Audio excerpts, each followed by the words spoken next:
Elon, thanks for being here. Thank you for having me. We feel very privileged. We're excited to have you. Right, so I'm going to start with some questions, and then we're going to open it up. Let me get straight into it.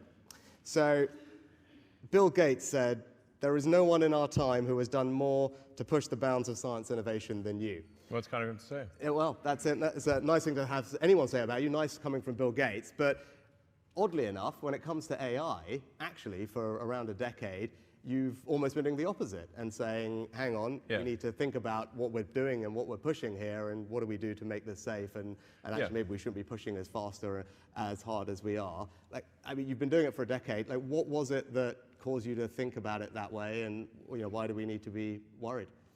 Yeah, I've been somewhat of a Cassandra for quite a while, where people would, I would tell people, like, we should really be concerned about AI. They'd be like, what are you talking about? Like, they've never really had any experience with AI. But since I was immersed in technology, I have been immersed in technology for a long time, I could see it coming. But I think this year there have been a number of breakthroughs. I mean, the point at which someone can see a dynamically created video of themselves, like somebody can make a video of you saying anything in real time, or me. So there's sort of the deepfake videos, which are really incredibly good. In fact, sometimes more convincing than real ones. And deep real. And then obviously things like ChatGPT were quite remarkable. Now I saw GPT-1, GPT-2, GPT-3, GPT-4, the whole sort of lead up to that. So it was easy for me to kind of see where it's going. If you just sort of extrapolate the points on a curve and assume that trend will continue, then we will have profound artificial intelligence, and obviously at a level that far exceeds human intelligence. But I'm glad to see at this point that people are taking safety seriously, and I'd like to say thank you for holding this AI safety conference. I think actually it will go down in history as being very important. I think it's really quite profound. And I do think overall that the potential is there for artificial intelligence, AI, to have most likely a positive effect, and to create a future of abundance where there is no scarcity of goods and services. But it is somewhat of the magic genie problem, where if you have a magic genie that can grant all the wishes, usually those stories don't end well. Be careful what you wish for, including wishes. Yeah. So you talked a little bit about the summit, and thank you for being engaged in it, which has been great, and people enjoyed having you there, participating in this dialogue. Now, one of the things that we achieved today in the meetings between the companies and the leaders was an agreement that externally, ideally governments, should be doing safety testing of models before they're released. Yeah. I think this is something that you've spoken about a little bit. It was something we worked really hard on, because my job in government is to say, hang on, there is a potential risk here, not a definite risk, but a potential risk of something that could be bad. My job is to protect the country. Yes. And we can only do that if we develop the capability we need in our safety institute and then go in and make sure we can test the models before they are released. Delighted that happened today, but what's your view on what we should be doing, right? You've talked about the potential risk, right? Again, we don't know, but what are the types of things governments like ours should be doing to manage and mitigate against those risks? Well, I generally think that it is good for government to play a role when the public safety is at risk. So, really for the vast majority of software, the public safety is not at risk. I mean, if the app crashes on your phone or your laptop, it's not a massive catastrophe. But when you're talking about digital superintelligence, I think, which does pose a risk to the public, then there is a role for government to play to safeguard the interests of the public. And this is, of course, true in many fields, aviation, cars. I deal with regulators throughout the world because of Starlink being communications, rockets being aerospace, and cars, being vehicle transport. So I'm very familiar with dealing with regulators, and I actually agree with the vast majority of regulations. There's a few that I disagree with from time to time, but 0.1% probably, or less than 1% of regulations I disagree with. So, and there is some concern from people in Silicon Valley who've never dealt with regulators before, and they think that this is going to just crush innovation and slow them down and be annoying. But and it will be annoying. It's true. They're not wrong about that. But I think we've learned over the years that having a referee is a good thing. And if you look at any sports game, there's always a referee. And nobody's suggesting, I think, to have a sports game without one. And I think that's the right way to think about this, is for government to be a referee to make sure the sportsmanlike conduct and that the public safety is, is addressed, that we care about the public safety. Because I think there might be, at times, too much optimism about technology. And I say that as a technologist. I mean, so I ought to know. And like I said, on balance, I think that the AI will be a force for good, most likely, but the probability of it going bad is not 0%. Yeah. So we just need to mitigate the downside potential. And then how, you talk about referee, and that's what we're trying to create. Right there. Yeah, well, there we go. I mean, and we talked about this, and Demis and I discussed this a long time ago. I'm like literally facing right at him. And actually, Demis, to his credit and the credit of people in the industry, did say that to us. Yeah. I think, Demis said it's not right that Demis and his colleagues are marking their own homework, right? There needs to be someone independent, and that's why we've developed the Safety Institute here. I mean, do you think governments can develop the expertise? One of the things we need to do is say, hang on, Demis, Sam, all the others have got a lot of very smart people doing this. Governments need to quickly tool up capability-wise, personnel-wise, which is what we're doing. I mean, do you think it is possible for governments to do that fast enough, given how quickly the technology is developing, or what do we need to do to make sure we do it quick enough? No, I think it's a great point you're making. The pace of AI is faster than any technology I've seen in history by far, and it seems to be growing in capability by at least 5-fold, perhaps 10-fold per year.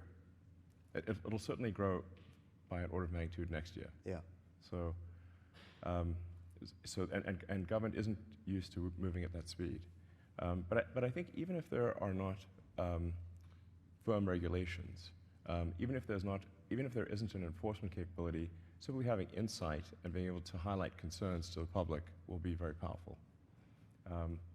So even if that's all that's accomplished, I think that will be very good. Okay. Yeah, well, hopefully we can do better than that. Hopefully, yeah. Yeah. No, but that's helpful. Actually, we were talking before. It was striking. You're someone who spent their life in technology, living Moore's law. And what was interesting over the last couple of days, talking to everyone who's doing the development of this, and I think you'd concur with this, is just the pace of advancement here is unlike anything all of you have seen in your careers in technology. Is that fair? Because you've got these kind of compounding effects from the hardware and the data and the personnel. Yeah. I mean, the two, currently the two leading centers for AI development are the San Francisco Bay Area and the sort of London area. And there are many other places where it's being done, but those are the two leading areas. So I think if the United States and the UK and China are sort of aligned on safety, that's all going to be a good thing. Because that's where the leadership is generally. I mean, it's interesting, you mentioned China there. So I took a decision to invite China to the summit over the last couple of days. And it was not an easy decision. A lot of people criticized me for it. My view is if you're going to try and have serious conversation, you need to. But what were your thoughts? You do business all around the world. You just talked about it there. Yeah. Should we be engaging with them? Can we trust them? Is that the right thing to have done? If China is not on board with AI safety, it's somewhat of a moot situation. The single biggest objection that I get to any kind of AI regulation or sort of safety controls are, well, China's not going to do it, and therefore they will just jump into the lead and exceed us all. But actually, China is willing to participate in AI safety, and thank you for inviting them. And they, I think we should thank China for attending. When I was in China earlier this year, my main subject of discussion with the leadership in China was AI safety, and saying that this is really something that they should care about, and they took it seriously, and you are too, which is great. And having them here, I think, was essential. Really, if they're not participants, it's pointless. It's pointless. Yeah, no, and I think we were pleased. I think they were engaged yesterday in the discussions and actually ended up signing the same communique that everyone else did. That's great. Which is a good start, right? And as I said, we need everyone to approach this in a similar way if we're going to have, I think, a realistic chance of resolving it. I was going to, you talked about innovation earlier and regulation being annoying. There was a good debate today we had about open source. And I think you've kind of been a proponent of algorithmic transparency and making some of the X algorithms public. And I think we were talking about Jeffrey Hinton on the way in. Yeah. You know, he's been very concerned about open source models being used by bad actors. You've got a group of people who say they are critical to innovation happening in that distributed way. Look, it's a trick. There's probably no perfect answer, and there's a tricky balance. What are your thoughts on how we should approach this open source question, or where should we be targeting whatever regulatory or monitoring that we're going to do? Well, the open source algorithms and data tend to lag the closed source by 6 to 12 months. But given the rate of improvement, that there's actually therefore quite a big difference between the closed source and the open. If things are improving by a factor of, let's say, 5 or more, then being a year behind you're 5 times worse. So it's a pretty big difference, and that might be actually an okay situation. But it certainly will get to the point where you've got open source AI that can do that will start to approach human level intelligence or perhaps exceed it. I don't know quite what to do about it. I think it's somewhat inevitable that there'll be some amount of open source, and I guess I would have a slight bias towards open source, because at least you can see what's going on, whereas closed source, you don't know what's going on. Now, it should be said with AI that even if it's open source, do you actually know what's going on? Because if you've got a gigantic data file and sort of billions of data points or weights and parameters, you can't just read it and see what it's going to do. It's a gigantic file of inscrutable numbers. You can test it when you run it. You can test it. You can run a bunch of tests to see what it's going to do, but it's probabilistic as opposed to deterministic. It's not like traditional programming where you've got very discrete logic and the outcome is very predictable, and you can read each line and see what each line's going to do. A neural net is just a whole bunch of probabilities. I mean, it sort of ends up being a giant comma-separated value file. It's like, our digital God is a CSV file? Really? Okay. But that is kind of what it is. Yeah. No, that point you've just made is one that we have been talking about a lot because, again, conversations with the people who are developing the technology make the point that you've just made. It is not like normal software where there's predictability about inputs improving leading to this particular output improving. Yeah. And as the models iterate and improve, we don't quite know what's going to come out the other end. I think Demis would agree with that, which is why I think there is this bias for, look, we need to get in there while the training runs are being done before the models are released to understand what is this new iteration brought about in terms of capability, which it sounds like you would agree with. I was going to shift gears a little bit. You've talked a lot about human consciousness, human agency, which actually might strike people as strange, given that you are known for being such a brilliant innovator and technologist, but it's quite heartfelt when I hear you talk about it and the importance of maintaining that agency in technology and preserving human consciousness. Yeah. Now, that kind of links to the thing I was going to ask is, when I do interviews or talk to people out and about in this job about AI, the thing that comes up most actually is probably not so much the stuff we've been talking about, but jobs. It's what does AI mean for my job? Yeah. Is it going to mean that I don't have a job, or my kids are not going to have a job? Now, my answer as a policymaker, as a leader, is actually AI is already creating jobs, and you can see that in the companies that are starting. Also, the way it's being used is a little bit more as a co-pilot necessarily versus replacing the person. There's still human agency, but it's helping you do your job better, which is a good thing. And as we've seen with technological revolutions in the past, clearly there's change in the labor market, the amount of jobs. I was quoting an MIT study today that they did a couple of years ago. Something like 60% of the jobs at that moment didn't exist 40 years ago, so hard to predict. and my job is to create an incredible education system, whether it's at school, whether it's retraining people at any point in their career, because ultimately if we've got a skilled population, they'll be able to keep up with the pace of change and have a good life. But it's still a concern. And what would your kind of observation be on AI and the impact on labor markets and people's jobs, and how they should feel about that as they think about this? Well, I think we are seeing the most disruptive force in history here. Where we have for the first time, we will have for the first time something that is smarter than the smartest human. And that, I mean, it's hard to say exactly what that moment is, but there will come a point where no job is needed. You can have a job if you want to have a job for sort of personal satisfaction, but the AI will be able to do everything. So I don't know if that makes people comfortable or uncomfortable. That's why I say if you wish for a magic genie, that gives you any wishes you want, and there's no limit. You don't have this three wish limit nonsense. You just have as many wishes as you want. It's both good and bad. One of the challenges in the future will be how do we find meaning in life if you have a magic genie that can do everything you want.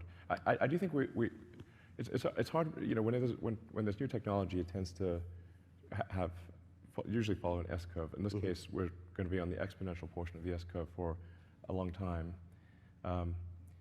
And you'll be able to ask for anything. It won't be, and we won't have universal basic income, we'll have universal high income.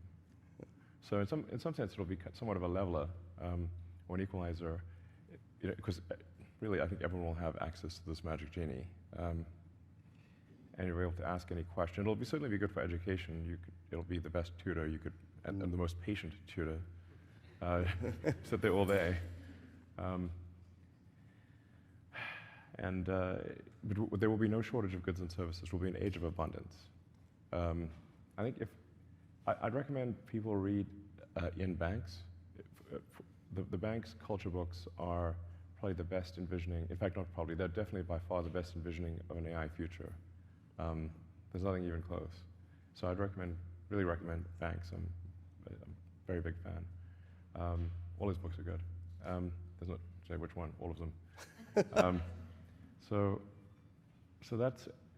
that'll give you a sense of what is I guess, a fairly utopian or protopian future with AI. Yeah.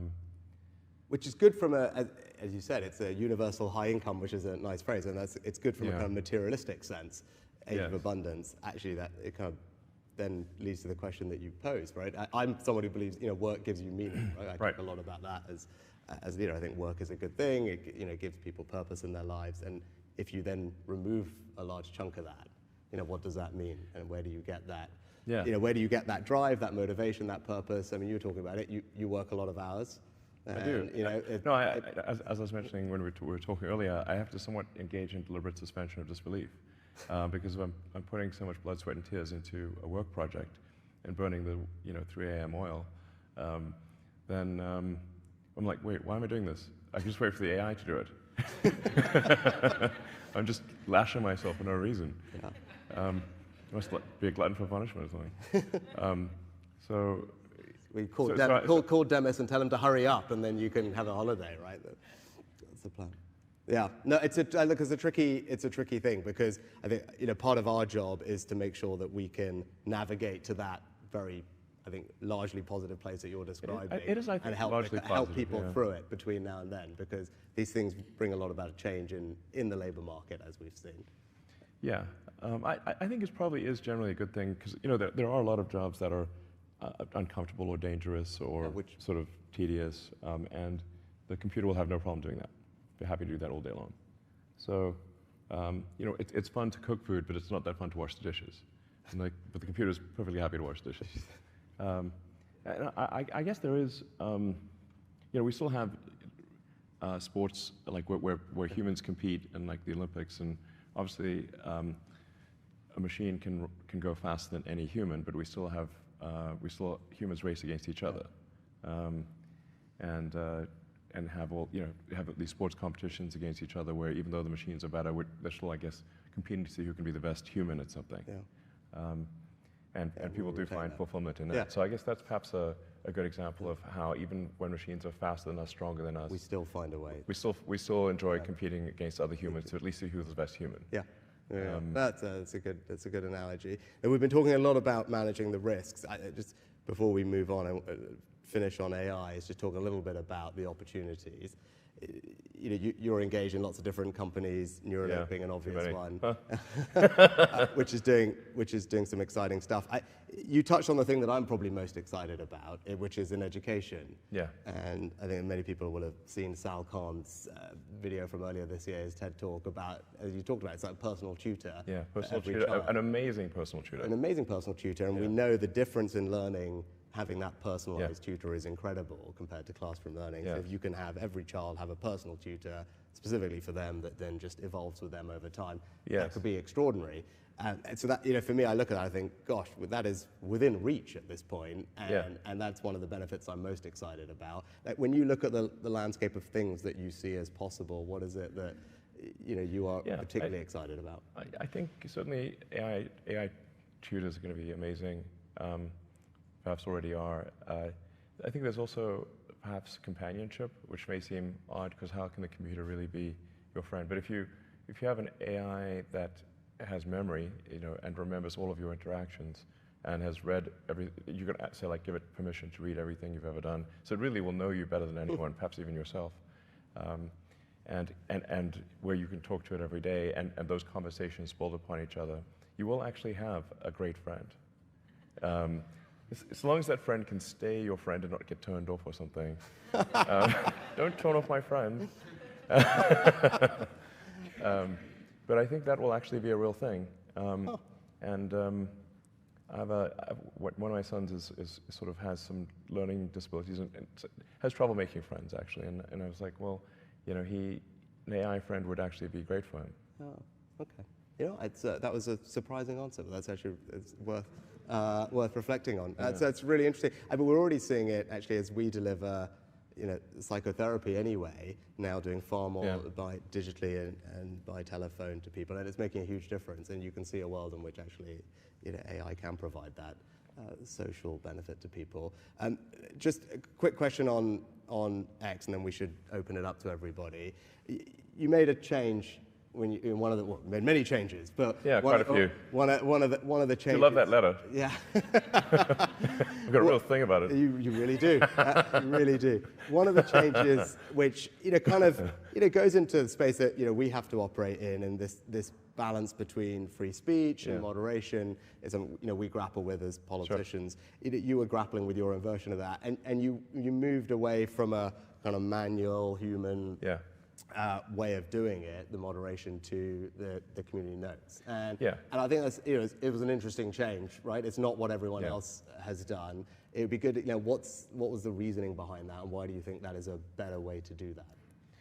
Part of the problem is if you empower people as sensors, then there's going to be some amount of bias they have, and then whoever appoints the sensors is effectively in control of information. So then. The idea behind community notes is, well, how do we have a consensus-driven, so it's not really censoring it, but consensus-driven approach to truth. How do we make things the least amount untrue? Like you can say, one can't perhaps get to pure truth, but you can aspire to be more truthful. So the thing about community notes is it doesn't actually delete anything, it simply adds context. Now that context could be this thing is untrue for the following reasons. But importantly with community notes, everything is open source actually, so you can see the software, every line of the software, you can see all of the data that went into a community note, and you can independently create that community note. So if you see manipulation of the data, you can actually highlight that and say, well, there appears to be some gaming of the system, and you can suggest improvements. So it's maximum transparency, which is, I think, combined with a kind of wisdom of the crowds and transparency to get to a better answer. And really, one of the key elements of community notes is that in order for a note to be shown, people who have historically disagreed must agree. And there is a bit of AI usage here. So we'll populate a parameter space around each contributor to community notes, and then a parameter space.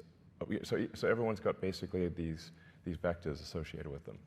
So it's not as simple as right or left. It's saying it's several hundred vectors that because things are more complicated than simply right or left. And then we'll do sort of inverse correlation. Say like, okay, these people generally disagree, but they agree about this note. Okay, so then that gives the note credibility. Okay. Yeah, No, that's the core of it, and it's working quite well. Yeah.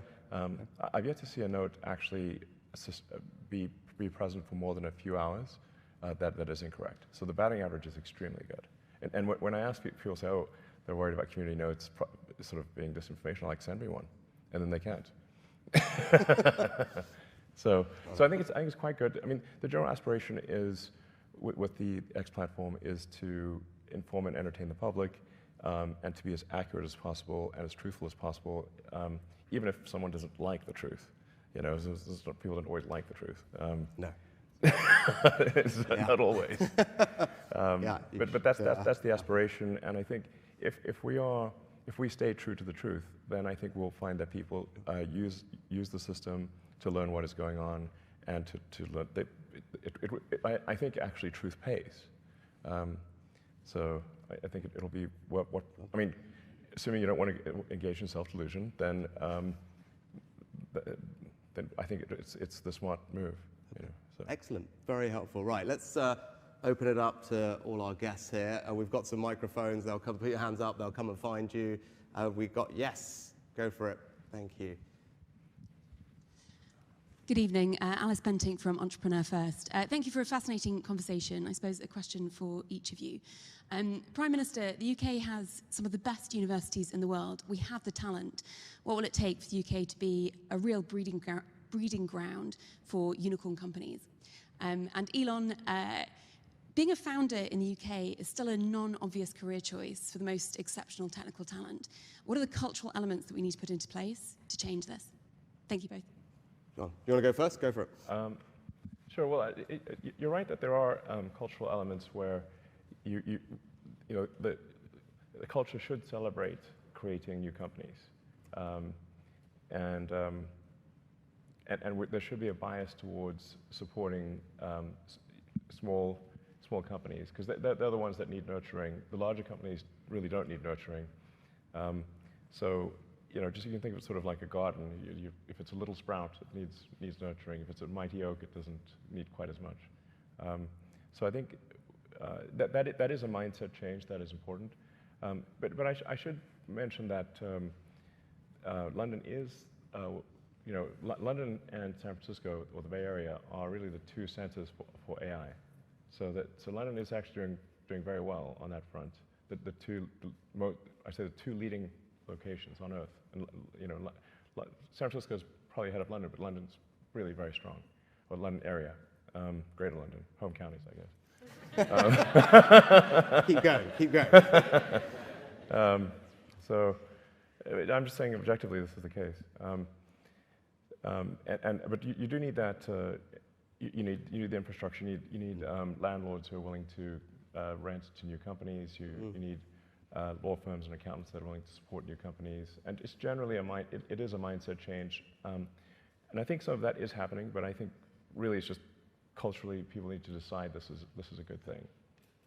Yeah. No, actually, well, thanks for what you said about the UK. It's something that we work hard on. Lots of people in the room are part of what makes this a fabulous place for innovative companies, including Alice. So, Alice, what I'd say is, you know, my job is to get all the nuts and bolts right, make sure that all of you are starting companies can raise the capital that you need, everything from, you know, your seed funding with our incredible, you know, EIS tax reliefs, all the way through to, you know, your late stage rounds, and we need reform of our pension funds, and the Chancellor's got a bunch of incredible reforms to unlock capital from all the people who have it and deploy it into growth equity, right? That is a work in progress. We're not there yet, but I think we're making good progress. We need talent, we need people, you know, so that means an education system that prioritizes the things that matter, and You've seen my reforms. I go on about more maths, more maths, more maths. But I think that is important. But also attracting the best and the brightest here. If you look at our fastest growing companies in this country, and I think it's probably the same in the US, over half of them have a non-British founder. Right? And so that tells you we've got to be a place that is open to the world's best and brightest entrepreneurial talent. So the visa regime that we've put in place, I think, does that, makes it easy for those people to come here. And then actually it's the thing that we spent the beginning of the session talking about, the regulation, right? Making sure that we've got a regulatory system that's pro-innovation, that, yeah, of course we always need guardrails on the things that will worry us, but we've got to create a space for people to innovate and do different things. Those are all my jobs. The thing that is tougher is the thing that Elon talked about, which is culture, right? It's how do you transpose that culture from places like Silicon Valley across the world, where people are unafraid to give up the security of a regular paycheck to go and start something, and be comfortable with failure. You talked about that a lot. I think you talked about it more when you were playing games, right? But like, you've got to be comfortable failing and knowing that that's just part of the process. And that is it's a tricky cultural thing to do overnight, but it's an important part of, I think, creating that kind of environment. Yeah, if you don't succeed with your first startup, it shouldn't be a sort of a catastrophic career-ending thing. It should be, well, good. I think it generally should be like, well, you gave it a good shot, and now try again. Exactly. Yeah. And it's so one thing I was going to mention is, like, obviously creating a company is sort of a high risk, high reward situation, but I don't know quite how it works in the UK. I think it's probably better than continental Europe, but the stock options are very difficult in most parts of Europe. I'm not sure how it is in the UK, but if somebody's basically going to risk their sort of life savings and the vast majority of startups fail. So, I mean, you hear about the startups that succeed, but most startups consist of, a massive amount of work followed by failure. That's actually most companies. And so it's a high risk, high reward, and so the high reward part does need to be there for it to make sense. Yeah, I think that was a very soft pitch for a tax policy. I mean, Chancellor. But I can tell you, so look, I agree, and we have, I think, relative to certainly European countries, but certainly the US, definitely California, a much lower rate of capital gains tax. Okay. Right. So for those people who are risking and growing something, like, we think the reward should be there at the end. So it's 20% capital gains tax rate. And on stock options, I don't know if we've got anyone from Index Ventures in the room. So, Index, one of our leading VC funds here, they do a regular report looking at most countries' tax treatment of stock options. Yeah. And when I was Chancellor, Treasury Secretary equivalent, we were, I think, down at we were pretty good, but we were 4th or 5th. And I said, we need to, for exactly the reason that you mentioned, I was like, if this has got to be the best place for innovators, we need to move that up. And I think in the last iteration of that report, we had, because of the changes that Jeremy and I had made, we have moved up to, I think, 2nd from memory. Okay, so great. Hopefully that should give you and everyone else some comfort that we recognize that's important. Because when people work hard and risk things, they should be able to enjoy the rewards of that. High risk, high reward. Yeah, and I think we very much have a tax system that supports that, and those are the values that I believe in, and I think most of us in this room probably do as well. Right, next question. I've got Seb in front of me, and then I'll come over here. Go on, Seb. Thanks very much. We've talked about some really big ideas, global changing ideas. I'm really interested, particularly in the context of creation of science and technology, super hubs and so on. How does that map onto the everyday lives of people living in, say, Austin, Texas, to choose one at random, or in my case, Nottingham, East Midlands? How do you see that evolving for people, every day? The sort of everyday effects of AI? Yeah. For context, Elon, so Seb runs our equivalent of CVS, right, or Walgreens. So, when actually I visited, right, so he's got millions of people coming in his shops every day, and it's making sure, how do we make this relevant? I think, Seb, is your question. How is this relevant to that person? Maybe actually, I'll go first on that, because I think it's a fair point. I was just going over with the team a couple of things that we're doing, because I was saying, how are we doing AI right now that it's making a difference to people's lives?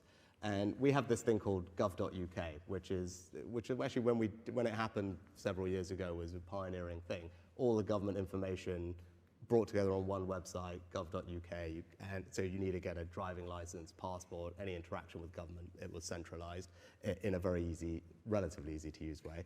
Better than most. Better than most. Yeah. Exactly. So we're about to deploy AI across that platform. Yeah. So that is something that I think several million people a day use, right? So a large chunk of the population is interacting with gov.uk every single day to do all these day-to-day tasks, right? Every one of your customers is doing all those things. And so we're about to deploy AI into that to make that whole process so much easier. Because some people will be like, look, well, I'm currently here and I've lost my passport and my flight's in 5 hours.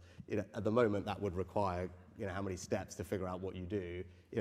When we deploy the AI, it should be that you could just literally say that and boom, boom, boom, boom, boom. This is what we're going to do. Walk you through it, and that's going to benefit millions and millions of people every single day, right? Because that's a very practical way in my seat that I can start using this technology to help people in their day-to-day lives, not just healthcare discoveries and everything else that we're also doing. But I thought that's quite a powerful demonstration of literally your day-to-day customer seeing actually their just day-to-day life get a little bit easier because of something that Elon Demis and others in this room have helped create. Yeah, no, exactly. The most immediate thing is just being able to ask, like having a very smart friend that you can ask anything. Right. Ask how to make something, how to solve any problem, and it'll tell you. And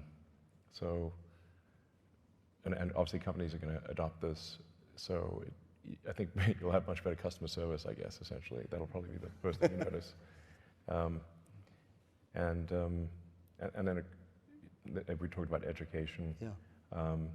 So having a tutor, so if you're trying to understand a subject, like having a phenomenal tutor on any subject, that's really pretty much there already, almost. I mean, we need to, obviously AI needs to stop hallucinating before, it can't give you, we still have a little bit of the problem where it can give you an answer that's confidently wrong, with great grammar, and bullet points and everything, and citations that was not real.